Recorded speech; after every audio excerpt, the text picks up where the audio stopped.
हाणे अची विया बैंक में ये सब गदा दोस्त। ठीक है, चालान हाणे पीआरींदासीं। हे चालान आहे जेको 8000 जो चालान आहे, ये हाणे बैंक में पीआरे करे उन खां बाद में जेको आहे OEC जी ऑफिस वञिणो आहे। अस्सलाम वालेकुम दोस्तों, तो अॼु मां माशाल्लाह ॾाढो ख़ुशि आहियां। ख़ुशी जी वजह इहा आहे त मुंहिंजो जेको OEC जे तरफ़ां नालो हुयो उहो अची वियो साउथ कोरिया लाइ लकी ड्रा में।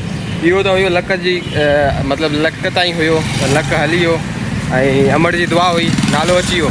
बाक़ी अॻिते जेको प्रोसेस आहे उहो इहो आहे त हाणे कोरियन लैंग्वेज जेकी आहे प्रॉपर सिखणी आहे। उन खां बाद में हाणे असांजी जेकी टेस्ट आहे उन टेस्ट लाइ तयारी कयूं पिया कोरियन लैंग्वेज जी। ठीकु आहे, त बाक़ी हाणे जेको बि आहे उहो लैंग्वेज ते डिपेंड करे थो। जेकॾहिं लैंग्वेज मुंहिंजी पास थी वई त उन खां बाद में जेके ॿिया प्रोसीजर आहिनि इंशाल्लाह उन खां बाद में वीज़ा वग़ैरह अची वेंदो।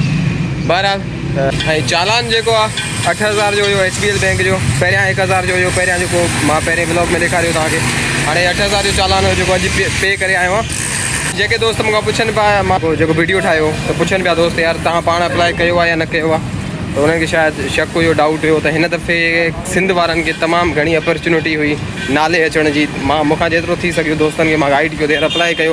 हाणे शायदि अप्लाई कंहिं कयो अलाए न कयो इहा ख़बर न आहे, ऐं जंहिं बि अप्लाई कयो हूंदो उनखे त ज़रूरु नालो बि आयो हूंदो आई थिंक। जी दोस्तों, हाणे सॼो जेको आहे त दारोमदार ॿोली ते आहे, ॿोली सिखणी आहे, उनजी तयारी करणी आहे बाक़ाइदे, ऐं दुआ कयो त इंशाल्लाह उहा टेस्ट जेकी आहे क्लियर थिए। उन खां बाद में इंशाल्लाह अल्लाह मालिक आहे। ठीकु आहे जी दोस्तों, तो अॼु अची विया आहियूं असां हिते OEC overseas employment corporation office में, जाते अॼु असां पंहिंजो जेके बि डॉक्यूमेंट्स जो प्रोसेस आहे अॼु हिते पूरो कराईंदासीं इंशाल्लाह। अदा हे सॼी संगत जेकी आहे इंतज़ार में वेठी आहे डॉक्यूमेंट्स जमा कराइण लाइ। बसि दुआ कयो त सभिनी जो बहितर थिए। दोस्तों, त हाणे जेको आहे डॉक्यूमेंट्स वारो प्रोसेस पूरो थी वियो आहे। हिन में ओवरसीज़ जी ऑफिस में डॉक्यूमेंट्स वग़ैरह पंहिंजा जेके आहिनि सबमिट कराया आहिनि।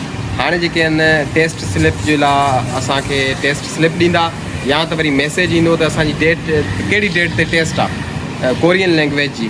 ठीकु आहे, उनखां फर्दर ॿियूं बि कुझु टेस्ट मुंहिंजे ख़्याल में हूंदियूं। बहरहाल जेकी मेन आहे उहा टेस्ट हूंदी कोरियन लैंग्वेज जी। उन खां बाद में हाणे दुआ कयो, हाणे टोटली दारोमदार महिनत ते आहे। जेको बि महिनत कंदो उहो कोरिया वेंदो। उन खां बाद में पहिरियां जेको हुयो लकी ड्रा हुयो, लक हली वियो। ठीकु आहे, दुआऊं कमु करियूं। ठीकु आहे, अमड़ जूं।